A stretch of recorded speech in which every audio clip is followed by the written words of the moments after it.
This is my wife Brenda, my daughter Paige, and my daughter Michaela.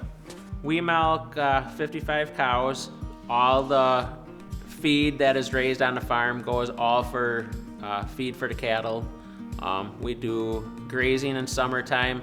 It's not full 100% grazing yet, but I'm looking into expanding my grazing more than what it is now. We have 22 acres of pasture land and 120 acres of cropland. 3 years ago, I experimented with no-tilling. I had found that actually no-tilling and my conventional ground, the no-till corn looked better. So then I jumped full into no-till the next year. And then that fall of no-tilling, I started planting cover crops, rye. And then the year after that, I started planting all green.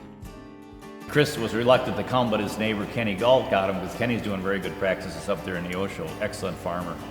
And the story goes with Chris that he didn't really let him go. He thought that wasn't for him, but he's come now in 3 years. He turned around from tillage to 100% covers and no-till. And he's really happy. He's the best. I talked to him just a little while ago. He's grazing, he's covers, and he changed his whole aspect on farming. I seen what it was all about no-tilling, and I'm like, nah, that's never ever gonna work. I'm not going to nothing like that. That's the only thing we knew was it was tilling the land every fall or spring. And then the first year that I did go, that was the year that Ray Archuleta was there, and I give him all the credit for it because once I seen his rain simulator and how the water runs off or soaks into the ground, that made me pretty much a believer that that's what it's. Right there were the proven facts of what was going to be happening. A fair amount of benefits I see going towards this. The water runoff, I mean, our farm is a very hilly farm, and I do not have any washouts on any of my sloped fields. I don't have water standing any place. Worms, there's a lot more worms to the ground now, and just everything it just seems like it's working out so much better. I mean, not everybody's gonna be the same, not every farm is the same, but if you can take little bits and pieces of information from other people and apply it to just one area of your farm, it's a good learning resource. Like Chris said, we have a lot of hills. So just driving over the hill here, the neighbors that don't do cover crops and do, the regular tillage, there's, in the early spring, everything is brown, and then on our side, it's like completely green. It's like the Green Valley.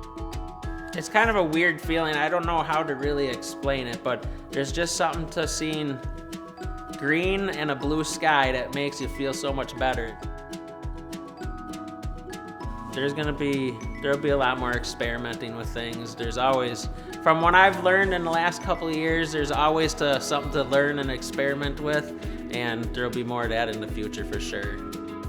Looking after the next generation, if there will be another generation here, or whoever would want to farm the land later on, I thought, it's a good thing to start taking care of it now before it's all gone.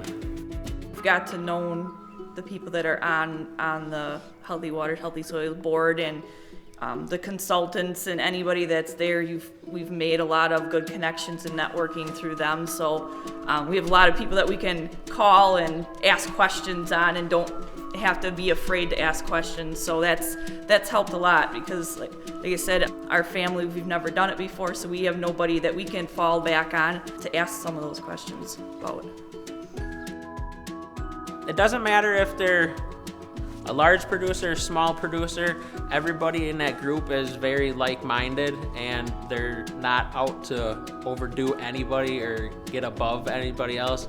The same goal that we're all trying to get to is the same goal for everybody, it seems, in the group.